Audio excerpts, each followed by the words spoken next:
describe to you the first law of thermodynamics. The context was, we're going to study a system. That's our thermodynamic system. And for all our purposes, you can imagine that to be some amount of ideal gas trapped inside this piston and cylinder combination. The gas has a certain pressure and a certain volume, and we represent that by a point in this diagram. That defines the state. That's called the state of the gas. We want to look at bulk macroscopic properties, of which pressure and volume is a complete pair. That's all you need. I think I reminded you that you don't need a third axis for temperature, because we have this equation PV equals nRT. So if you know P and V, you don't need temperature as another variable. That's called the equation of state.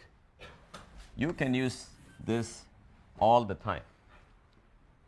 Whenever the gas has got a pressure and volume, feel free to use PV equals nRT.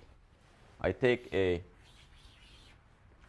box and I put some gas molecules on one side, and there's a partition holding them in that side. Then I remove this partition and I wait a little bit, then I know the gas fills up. Now that's like perfume leaking out of the bottle. Hot and cold, when mixed, will never separate back into hot and cold. A gas, that genie that got out of the bottle won't go back. This gas that came out won't go back. There's a whole lot of processes which we call irreversible. They never seem to happen backwards. They only happen forwards. And we cannot list all of them. I will take this opportunity to list one second law of thermodynamics violation, which would be the notion that we have a sky vacuum. If the sky was a vacuum, the gas we breathe, which is at pressure, would fill the availability of volume it had to fill. Therefore, the sky is not an availability of volume for the gas to fill, because we'd all be dead.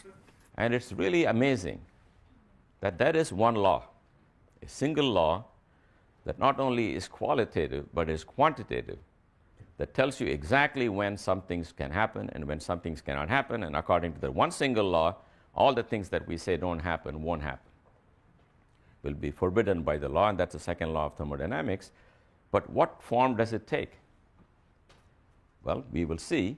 It introduces a certain quantity called entropy, about which, let's say, right now, we don't know anything. And the law will simply say the entropy of the universe will always increase. You don't have to write it down now. If you drop a piece of an egg, it comes and splatters all over the floor. If it rejoined and rose back to your hand, it won't violate any other principle other than the law of entropy.